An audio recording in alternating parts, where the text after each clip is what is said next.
하나님 말씀 출애굽기 33장 18절에서 23절까지 보도록 하겠습니다. 출애굽기 33장 18절에서 23절까지 같이 읽겠습니다. 모세가 이르되 원하건대 주의 영광을 내게 보이소서. 여호와께서 이르시되 내가 내 모든 선한 것을 내 앞으로 지나가게 하고 여호와의 이름을 내 앞에 선포하리라. 나는 은혜 베풀 자에게 은혜를 베풀고 긍휼히 여길 자에게 긍휼을 베푸느니라. 또 이르시되 내가 내 얼굴을 보지 못하리니 나를 보고 살 자가 없음이니라. 여호와께서 또 이르시기를 보라, 내 곁에 한 장소가 있으니 너는 그 반석 위에 서라.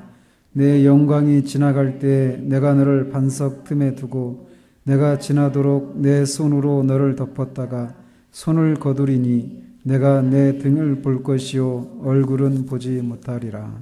아멘. 한 구절 더 읽습니다. 34장 6절 7절 두 절을 읽도록 하겠습니다. 여호와께서 그의 앞으로 지나시며 선포하시되 여호와라 여호와라, 자비롭고 은혜롭고 노하기를 더디하고 인자와 진실이 많은 하나님이라. 인자를 천대까지 베풀며 악과 과실과 죄를 용서하리라. 그러나 벌을 면제하지는 아니하고 아버지의 악행을 자손 3, 4대까지 보응하리라.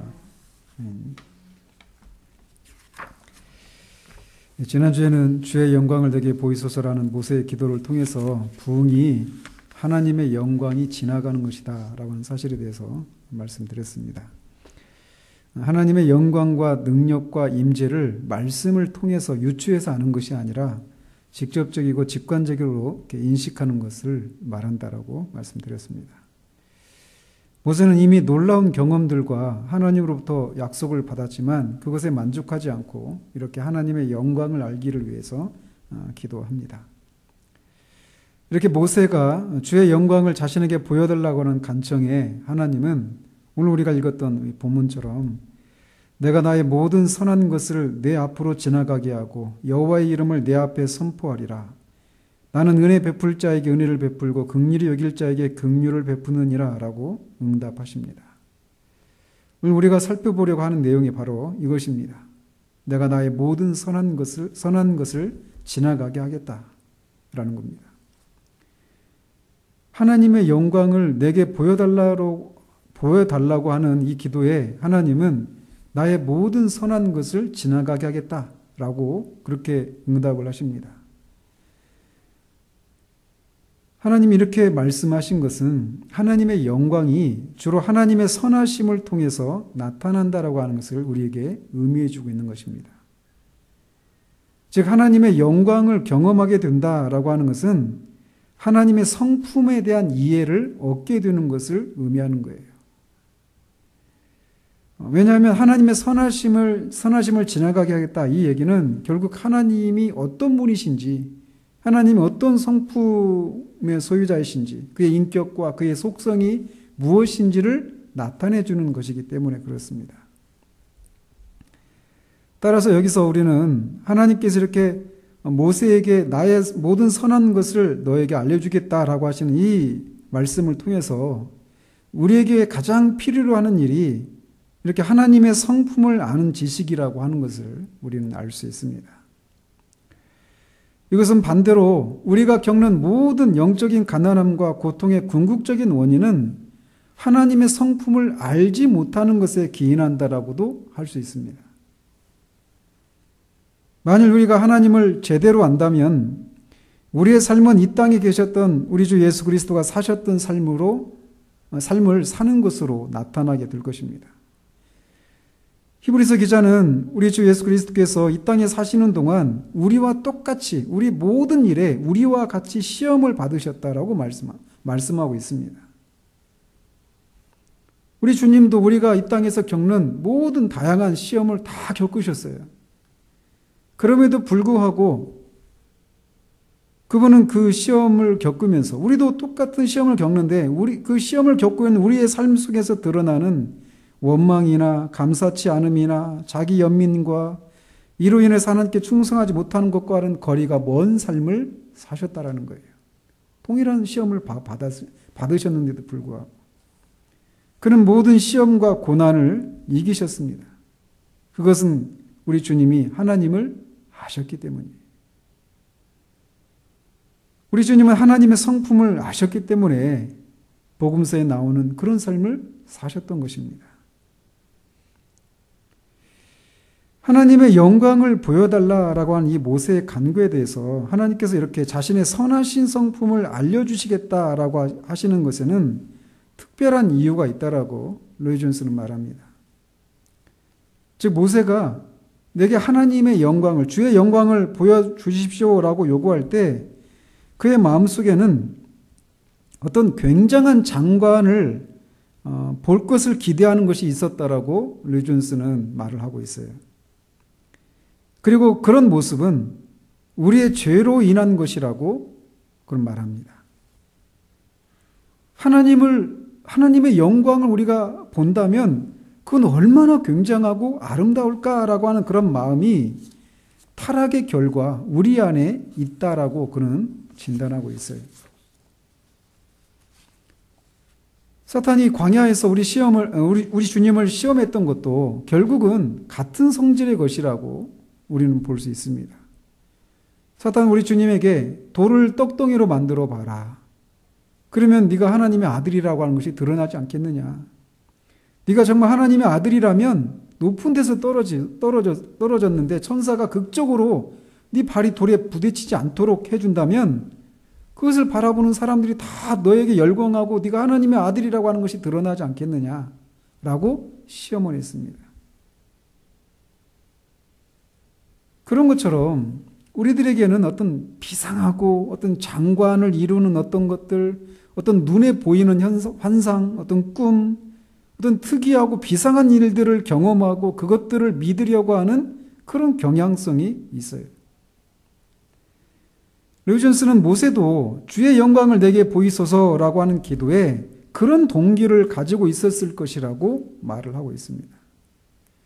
예전에 떨기나무에 불이 붙은 그 장관을 구경하기 위해서 모세가 이렇게 걸어 들어갔던 것처럼 여기서도 밑바닥에 그런 생각을 가지고 있었을 것이라고 추론하고 있어요. 그래서 하나님은 모세의 그런 잘못된 생각을 잡아줄 필요가 있었기 때문에 자신의 선하신 성품을 나타내시고 그것을 통해서 하나님이 어떤 분이신가를 아는 더 깊은 통찰력과 안목을 주시겠다라고 하셨던 것입니다. 하나님을 경험하는 데서 오는 어떤 비상하고 장관을 이루는 것보다 하나님의 성품과 그의 존재의 어떠하심을 아는 것이 가장 필요한 것이기 때문에 주의 영광을 보여달라고 하는 그 모세의 기도에 네가 보기를 원하는 나의 영광은 나의 성품을 통해서 내가 어떤 존재인가를 통해서 알 수 있다라고 말씀하시면서 이렇게 자신의 모든 선한 것을 그에게 지나가게 하시겠다라고 말씀하신 것입니다. 그렇습니다. 하나님이 모세에게 자신이 어떤 분이신가를 그의 선하심을 알게 해주시겠다고 했던 것처럼 우리에게도 가장 필요한 것이 바로 이것입니다. 우리가 하나님의 이적적인 어떤 능력이 나타나는 것을 보는 것보다 하나님 자신의 성품을 아는 것이 더 중요한 것이에요.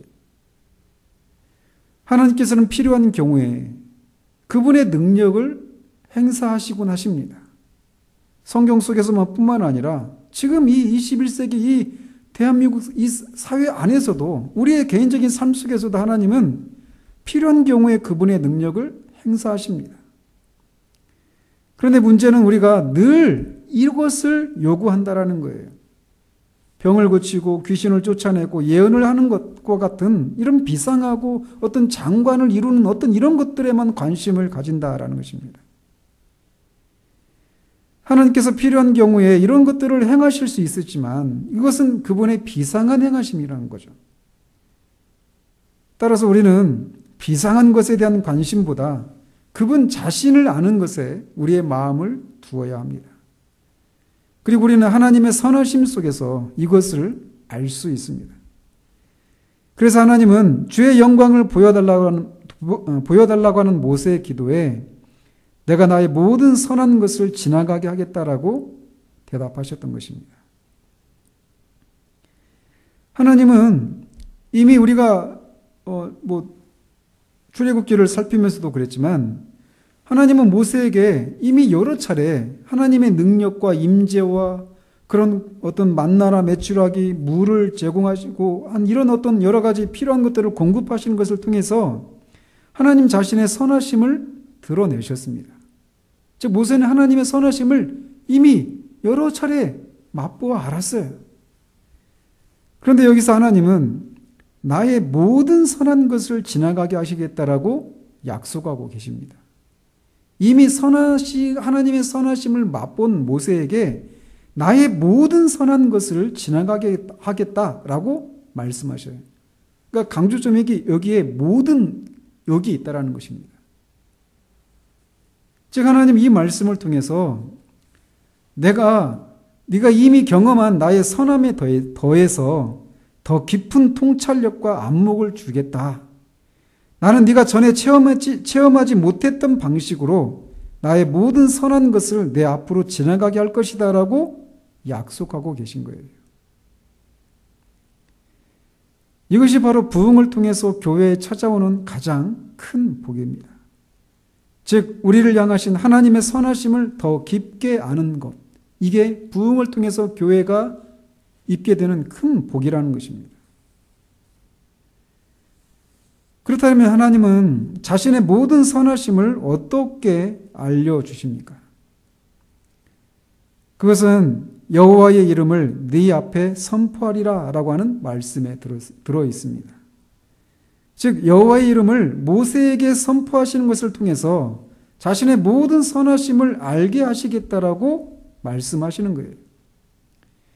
우리가 알다시피 구약의 여러 곳에서 하나님은 하나님의 백성들과 어떤 약속을 하시고 또 무엇인가를 이렇게 하시겠다라고 하시고는 항상 자신의 이름을 알려주십니다. 그것은 구약에서 이름을 선포한다라고 하는 것은 그 이름의 소유자인 자신의 성품과 인격을 알려주는 것과 같은 의미예요. 그러니까 여호와의 이름이 선포하겠다라고 하는 얘기는 그 이름을 통해서 하나님이 어떤 분이신가를 알려주시겠다라고 하는 것과 같은 개념이라는 것이죠. 그래서 하나님은 34장 6절 7절에서 약속하신 대로 모세 앞을 지나시면서 그의 이름을 이렇게 선포하십니다. 여호와라 여호와라 자비롭고 은혜롭고 노하기를 더디하고 인자와 진실이 많은 하나님이라. 인자를 천대까지 베풀며 악과 과실과 죄를 용서하리라. 그러나 벌을 면제하지는 아니하고 아버지의 악행을 자손 3, 4대까지 보응하리라. 여기서 하나님은 자신의 이름을 선포하고 계십니다. 그리고 하나님은 이런 말씀을 통해서 자신의 선하심과 자신에 대한 진리를 모세에게 알리고 계신 거예요. 이것을 듣고 우리 읽지 않았지만 8절에서 34장 8절에 보면 모세가 급히 땅에 엎드려서 경배했다라고 말을 하고 있습니다. 그냥 이런 소리를 듣고 여호와라 여호와라 자비롭고 은혜롭고 노하기를 더디하고 이런 그 말씀을 듣고 그냥 그 자체로 두려움 가운데서 엎드리고 경배한 것이 아니에요. 이 말씀 속에 들어있는 어떤 의미들을 모세가 깨달았기 때문에 이런 반응을 보이고 있는 것입니다. 그렇다면 이 말씀을 통해서 하나님은 모세에게 자신이 어떤 분이심을 선포하고 있는 것일까요? 우리말 성경에는 그냥 여호와라 여호와라 이렇게 되어 있지만 원어에는 여호와 엘 여호와 이렇게 되어 있습니다. 그래서 하나님은 자신을 엘이라고 하는 이름과 또 여호와라고 하는 이름을 통해서 자신이 어떤 분이신가를 모세에게 지금 말씀하고 계신 거예요. 엘이라고 하는 이 말은 그분이 첫 번째 또는 최고라고 하는 그런 의미입니다. 그래서 어떤 힘과 능력, 즉 강력함이라고 하는 개념을 전달해 주는 하나님의 이름이에요. 즉 하나님은 자신이 전능하신 분이라고 하는 사실을 가장 강력한 최고의 신이라고 하는 그런 최고의 신이라고 하는 사실을 모세에게 이 엘이라고 하는 이름을 통해서 알려주고 계신 것입니다. 모세가 엘이라고 하는 이 이름을 들었을 때 그것을 깨닫는 거예요. 그 의미를.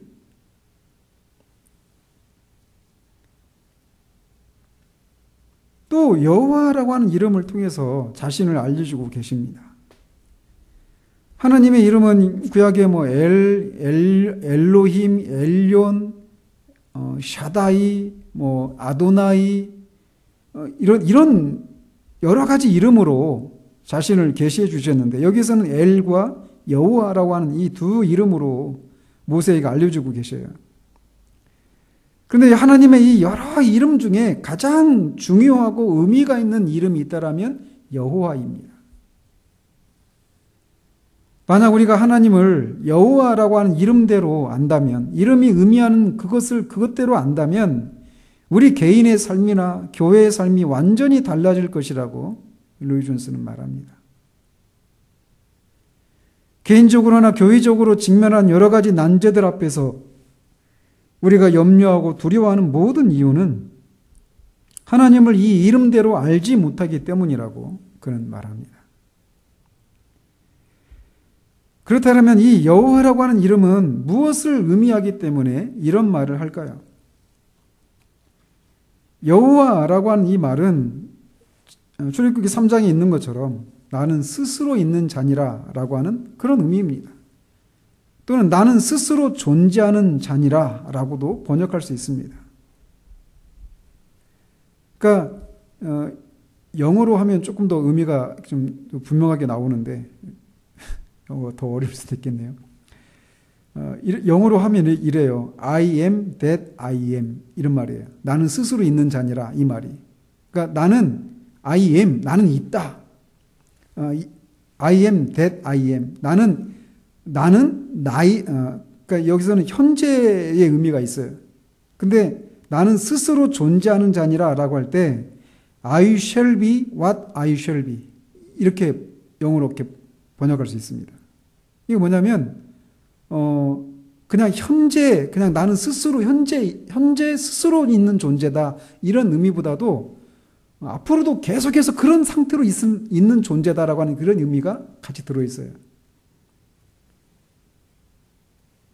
그래서 이 이름은 모세가 출애굽기 3장에서 고통받는 이스라엘 백성을 바로의 손에서 건지라고 하는 그런 하나님의 보내심을 받고 주저하잖아요.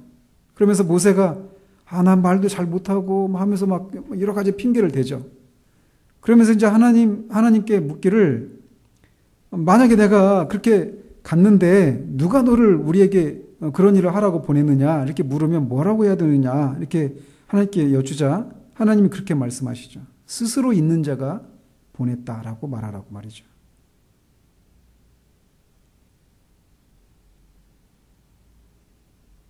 즉 이 말씀은 하나님이 시작도 끝이 없으시고 영원토록 스스로 존재하시는 분이다라고 하는 것을 우리에게 말해주고 있어요.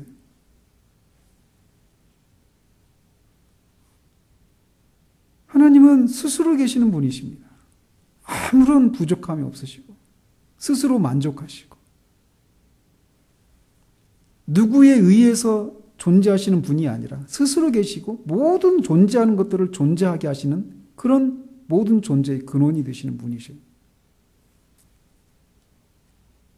뿐만 아니라 이 이름은 그분이 불변하시는 분이라고 하는 것을 우리에게 전해주고 있습니다.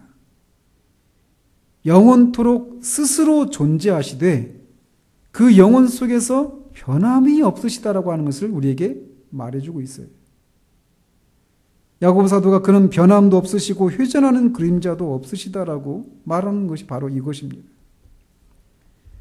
그분이 영원토록 변함이 없으시다라고 하는 것은 그분 자신의 존재와 능력과 성품이 변함이 없다라고 하는 것을 의미할 뿐만 아니라 특별히 자신의 백성과의 관계에서 변함이 없다라고 하는 것을 의미하기도 합니다. 이 두 가지를 다 같이 의미해요. 우리는 관계에서 변함이 없다라고 하는 개념을 붙잡기가 쉽지 않습니다. 왜냐하면 우리는 늘 변하기 때문에 그래요. 우리의 능력이나 존재가 변할 뿐만 아니라 하나님과의 관계에서 우리는 정말 변화무쌍합니다. 이런 우리의 경험이 우리와 하나님과의 관계에도 영향을 끼치기 때문에 하나님이 영원토록 우리와의 관계에서 변함이 없으시다라고 하는 이 사실을 붙들기가 쉽지가 않아요. 그러나 하나님은 여호와이십니다. 그분의 이름이 여호와이셔요. 그래서 그분의 존재와 능력과 성품에서 영원토록 불변하시는 분이실 뿐만 아니라 그분의 백성과의 관계 속에서도 변함이 없으시다라는 거예요. 언제나 거기 계시는 분이시라는 겁니다. 이것을 우리가 알 때 우리의 삶에 변화가 일어나지 않을 수 있겠습니까? 하나님이 영원토록 불변하시다. 내가 하나님 앞에서 사랑을 받고 있다라고 하는 것을 알고 그 만족과 그 행복감을 누리고 있을 때뿐만 아니라 그것을 누리지 못하는, 누릴 수 없는, 우리가 인정할 수 없는 그런 상황 속에서도 하나님이 여전히 그리스도 안에서 나를 동일하게 사랑하고 계시고 언제나 거기 계시다. 그것을 우리가 붙드는 것은 우리 삶에 변화가 일어나게 만드는 거예요. 그런 하나님을 알 때 우리가 변하는 겁니다. 그게 은혜로 성화를 이룬다라고 하는 것에서 말하고 있는 내용이에요. 또 여호와라고 하는 이 이름은 하나님께서 자신을 알리실 때 주로 사용하시는 이름이기도 합니다. 출애굽기 6장 2절 3절에서 나는 여호와이니라 내가 아브라함과 이삭과 야곱에게 전능의 하나님으로 나타났으나 나의 이름을 여호와로는 그들에게 알리지 아니하였다라고 말씀하십니다.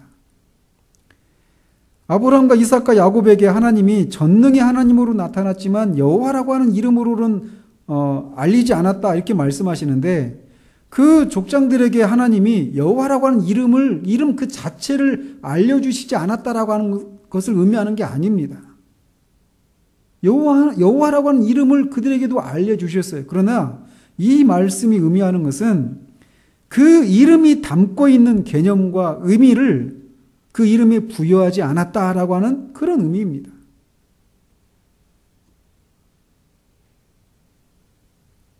아브라함이나 이삭과 야곱도 여호와라고 하는 이름을 듣긴 들었어요. 그렇지만 그 이름이 의미하는 그 내용들을 몰랐던 거죠. 근데 그거를 이제 하나님이 모세에게 알려주시는 거예요.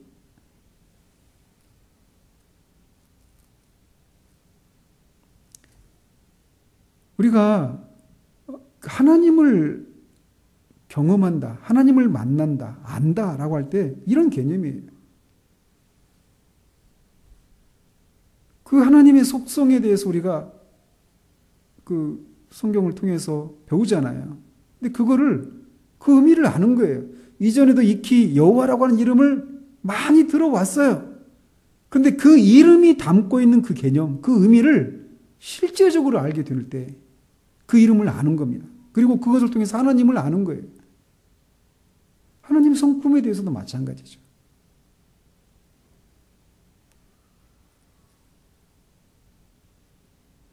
하나님은 이제 모세에게 그 이름에 담겨있는 충만한 뜻을 그에게 계시해 주고 있는 거예요. 모세가 지금 그거를 듣고 있는 거예요. 여호와로라, 엘 여호와로라 이렇게 말씀하시는데 그 말이 여호와라고 하는 개념 속에 이런 개념이 들어있다라고 하는 것을 그가 그 선포 속에서 그냥 아는 겁니다. 직관적으로. 그러면서 그 앞에서 엎드려서 경배하는 거예요.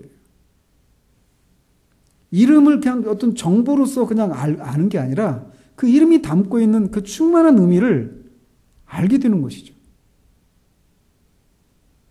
자존하시고 영존하시고 전능하신 하나님께서 자신이 창조한 모세에게 자신의 이름을 나타내주고 계신 거예요. 이것이 나의 선함이다라고 말씀이죠. 말하면 선함이다라고 그렇게 말씀하시면서 말이죠. 또한 이 여호와라고 하는 이름은 언약과 관련해서 사용하는 칭호이기도 합니다. 언약은 우리가 알다시피 하나님께서 사람과 약속을 맺는 거예요. 그리고 모든 언약의 핵심적인 내용은 나는 너의 하나님이 되고 너희는 나의 백성이 될 것이다 라고 하는 것이에요. 따라서 하나님이 이렇게 스스로 계시는 하나님이 영원토록 영존하시면서 영원토록 불변하시고 전능하신 하나님이 사람과 약속을 하시면서 내가 너희 하나님이 되겠다. 너희는 나의 백성이 될 것이다. 이렇게 약속하시는 것은 그 약속에 스스로를 매이게 하시는 것이에요. 그러니까 하나님이 언약을 맺으신다. 그 자체는 하나님이 스스로 낮추시는 거예요. 우리 입장으로. 그 자체로 은혜이죠. 그러니까.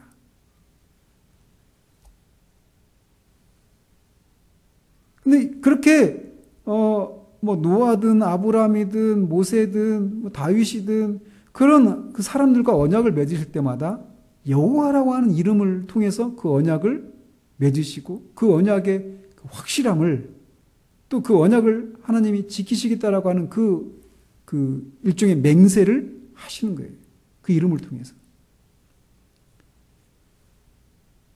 그처럼 모든 그리스도인들도 구약의 백성들뿐만 아니라 모든 그리스도인들은 예수 그리스도 안에서 하나님의 언약 안에 있는 사람들입니다. 전에는 하나님의 약속에 있어서 외인이었지만 이제 예수 그리스도로 말미암아서 하나님이 우리의 하나님이 되시고 우리가 하나님의 백성이 되는 이 약속에 참여한 사람들이 우리 그리스도인들이에요. 즉 하나님이 이렇게 언약과 관련해서 자신의 이름을 알려주신 이 여호와를 모세에게 선포하고 계신 것은 결국 그것을 통해서 무엇을 말씀하시는 거냐면 나는 너희 하나님이 되겠다. 이 얘기는 뭡니까? 그리고 너희들은 나의 백성이 될 것이다. 이 얘기는 아직 그들이 백성이 아닌 거예요. 아직 하나님이 그들의 하나님이 아닌 거예요. 그러니까 아닌 상태 가운데 있는 그들을 구원해서 내가 너희들의 하나님이 되고 너희들은 나의 백성이 될 것이다 라고 하는 것을 말씀하시는 거란 말이죠. 언약의 핵심적인 내용이. 따라서 이 여호와라고 하는 이 이름은 하나님이 하나님의 백성들의 구속자라고 하는 사실을 알려주고 계신 거예요. 나는 너의 구속자다. 나는 너를 구원하는 자다 라고 말씀해주고 계신 거란 말이죠.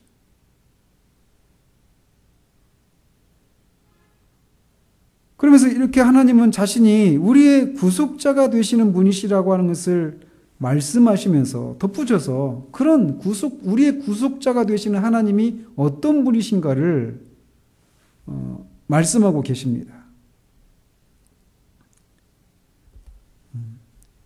그 7절에 34장 7절에 보면 벌을 면제하지 않지는 아니하고 아버지의 악행을 자손 3, 4대까지 보응하리라 이렇게 말씀하십니다. 이 말씀은 그리고 이 말씀을 듣자마자 모세가 엎드려서 경배합니다. 즉 이것은 하나님이 거룩한 분이시다라고 하는 것을 말씀하고 계신 거예요.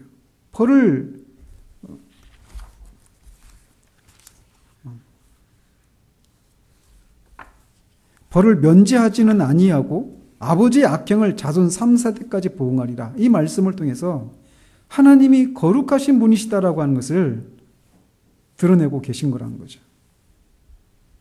이것은 하나님의 거룩하심을 경험한 사람들의 일반적인 반응입니다.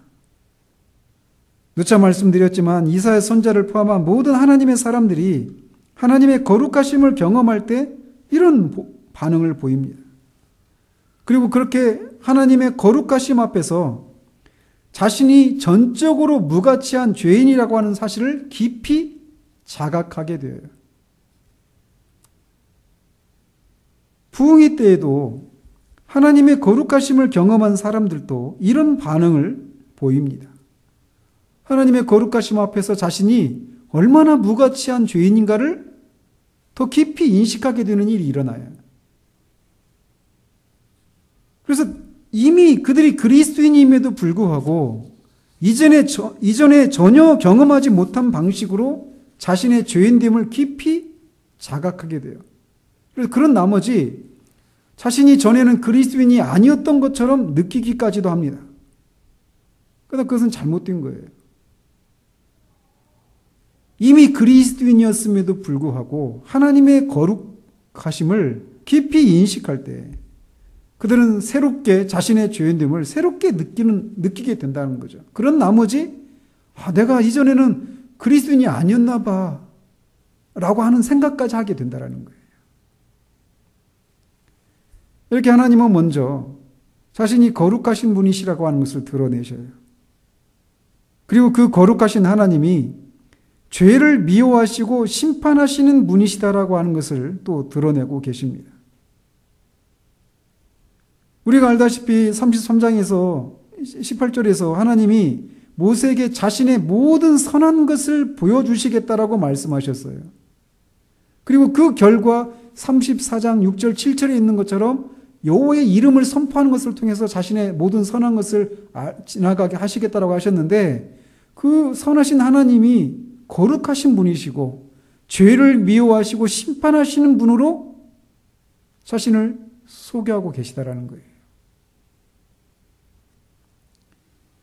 오늘날 하나님에 대해서 이런 생각을 하지를 못합니다. 여러 차례 말씀을 드렸지만 포로오셔가 말하듯이 죄를 미워하고 심판하시는 하나님, 진노하시는 하나님에 대한 교리는 우리 시대에 상실된 그런 교리 중에 하나입니다. 따라서 오늘날 우리가 강조해야 할 교리 중에 하나가 바로 이 교리예요. 하나님은 선하신 분이신데 거룩하시고 의로우시고 죄를 미워하시고 죄에 대해서 반드시 심판하시는 분이다 라고 하는 이 진리를 강조하고 또 강조해야 될 필요가 있다라는 겁니다. 하나님이 자신을 이렇게 계시하고 계시는데 어찌된 일인지 오늘날의 사람들은 이런 하나님으로 알고 있지 못하는 것을 좀 보게 돼요. 하나님은 사랑이시다. 한쪽으로 치우쳐 있는 그런 것들을 우리는 경험하게 됩니다. 그러나 하나님은 동시에 자신을 자비롭고 은혜롭고 노하기를 더디하고 인자와 진실이 많은 하나님이라 인자를 천대까지 베풀며 악과 과실과 죄를 용서하리라 라고 말씀하십니다. 즉 자신을 죄를 용서해 주시는 은혜로우신 분으로 선포하고 계셔요. 우리는 흔히 이 부분만 선한 것에 하나님의 선함에 해당된다라고 생각하기 쉽습니다. 그러나 하나님은 자신의 선하심을 선포하시면서 우리가 살펴본 것처럼 그의 거룩하심과 은혜로우심을 분리해서 말씀하시지 않고 같이 선포하고 계시는 것을 우리는 기억해야 돼요. 하나님의 성품을 분리해서 생각하는 것은 언제나 우리를 잘못된 지점으로 이끌어갑니다. 하나님은 거룩하시고 죄를 미워하시고 그 죄를 반드시 심판하시는 공의로우신 분이십니다. 그러나 동시에 그는 죄를 용서하시는 은혜로우시고 자비하시고 노하기를 더디하시는 그런 하나님이십니다. 하나님께서 어떻게 그분의 공의로우심과 이 은혜로우심 서로 충돌되는 이 두 성품을 동시에 만족시킬 수 있을까요? 그게 바로 하나님의 영광에 해당되는 거예요. 죄인을 향해서 진노하시면서 죄인을 긍휼히 여기시고 불쌍히 여기시고 사랑하시는 이게 하나님의 영광입니다. 불이 붙었는데 타지 않아요. 이게 하나님의 영광이에요. 그분의 존재 방식이 그래요.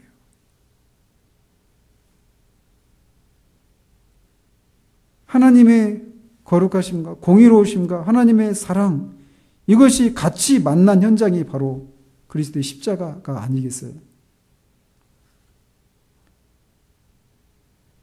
따라서 여기 34장 6절 7절에서 하나님이 자신이 어떤 분이신지를 말씀해 주실 때 어떻게 죄인을 구원하실 것에 대한 희미한 청사진이 숨어 있다라고도 할 수 있어요.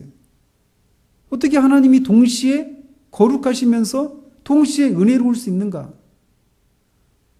죄를 심판하시면서 어떻게 죄를 용서해 주시는가? 이것이 가능한 것이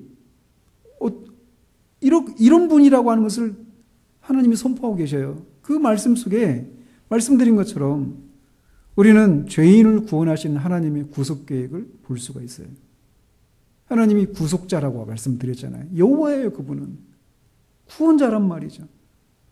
죄인을 심판하시고 죄를 용서해 주시는데 어떻게 하시겠다라는 거예요?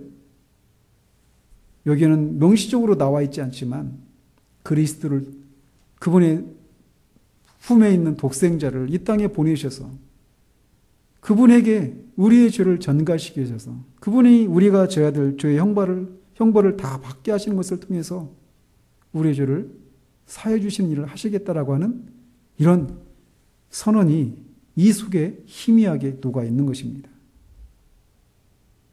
이것이 바로 하나님의 영광이에요. 거룩하시면서도 사랑의 하나님이십니다. 공의로우시면서도 은혜로우셔요. 하나님은 이렇게 그의 이름을 통해서 자신의 선하심을 나타내주고 계십니다. 그러면서 다시 33장 18절에서 나는 은혜 베풀 자에게 은혜를 베풀고 긍휼히 여길 자에게 긍휼을 베푸느니라 라고 말씀하십니다. 이 말씀은 하나님이 주권을 가지신 분이시다라고 하는 것을 우리에게 말씀해주고 계신 거예요. 하나님은 은혜를 베풀 자에게 은혜를 베푸시는 분이십니다. 긍휼히 여길 자를 긍휼히 여겨주시는 분이셔요. 즉 우리가 어떻게 하나님의 은혜를 입을 수 있습니까? 그분이 우리에게 은혜를 주시기로 하셨기 때문이에요. 우리가 은혜를 받을 만한 무엇이 있어서가 아니라 그분이 은혜를 주시기로 주권적인 뜻 가운데 정하셨기 때문이라는 거죠. 우리가 어떻게 구원받아요? 그분의 주권적인 뜻으로 말미암습니다. 즉 그분은 토기장이시고 우리는 진흙이라는 거죠. 그분은 은혜 주실 자에게 은혜를 주시고 자신을 알리시기를 원하는 자에게 자신을 알리십니다. 그러므로 우리의 우리 된 것은 전적으로 그분의 은혜라고 할 수 있어요. 우리가 자랑할 것이 없다라는 겁니다. 우리가 구원을 받았다면 또 우리가 다른 사람이 알지 못하는 은혜를 경험하고 누리고 있다라면 우리가 다른 사람이 알지 못하는 하나님을 깊이 알고 있다면 그것은 모두 전적으로 그분의 은혜의 산물이라는 것입니다. 하나님이 주권자이시라고 하는 이 사실은 하나님이 은혜를 주시기로 한 자들에게 베풀 그 은혜를 아무것도 막을 수가 없다라고 하는 것을 의미합니다. 호세아서 14장에 하나님께서 너희가 나에게 돌아오려면 말씀을 가지고 돌아와라 하면서 그 자신의 죄를 회개하고 하나님께로 돌아올 그 이스라엘 백성들을 하나님께서 내가 너희의 그 패역을 고치겠다라고 하면서 내가 너를 자유롭게 사랑할 것이다 이렇게 말씀하십니다. 영어로 프릴리예요. 프릴리. 자유롭게 사랑할 수 있는 존재는 주권자밖에 없습니다. 어떤 방해에도 불구하고 어떤 불순종에도 불구하고 어떤 고집스러움에도 불구하고 하나님이 사랑하시겠다라는 거예요. 하나님이 은혜를 베푸시겠다라는 것입니다. 하나님이 여기서 자신이 그런 분이라고 하는 것을 드러내고 계신 거예요. 나는 은혜 줄 자에게 은혜를 베풀고 긍휼히 여길 자를 긍휼히 여기는 주권자이시다. 하나님이 그런 분이라는 사실은 하나님이 약속한 것은 반드시 성취하시고야 마시는 분이라고 하는 것을 우리에게 말해주는 거예요.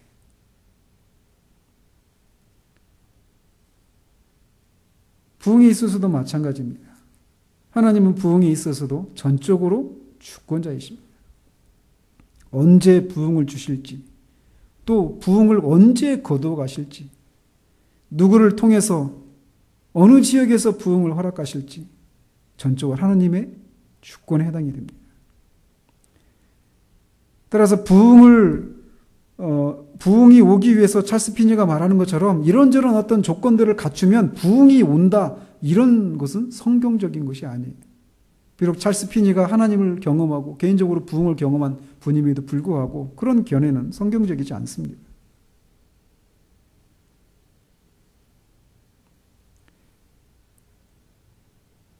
우리는 공교롭게 이번 주일 설교, 지난주 수요일 설교, 이번 주일 설교, 오늘 또 수요일 설교, 이게 다 내용이 서로 이렇게 비슷하게 겹치는 내용들을 다루고 있는데, 여러분은 여러분에게 가장 시급하고 절대로 필요한 것이 하나님을 아는 것, 특별히 그의 선하심을 아는 것이라고 생각하고 계십니까? 저는 저 자신을 보면서도 그렇고 우리 교회와 이 시대의 그리스도인이라고 일컬어지는 사람들을 보면서도 그렇고 정말 하나님을 아는 것이 우리가 겪고 있는 모든 고통에 대한 답이라고 더욱 더 깊이 절감하게 됩니다. 왜 우리는 염려할까요? 왜 우리는 두려워하고 감사하지 못할까요? 왜 우리는 자기 연민에 빠지게 될까요? 왜 우리는 우리에게 주어진 것들에 자족하지 못할까요? 왜 우리는 하나님께 신실하고 충성되지 못할까요? 왜 우리의 열심은 이렇게도 변덕이 심할까요? 왜 우리는 하나님을 향해서 열광하지 못할까요? 이 밖에도 수없이 많은 그런 우리의 연약함과 그 가난함과 변덕스러움과 그 무기력함의 그 모든 원인은 우리가 하나님을 알지 못하기 때문입니다.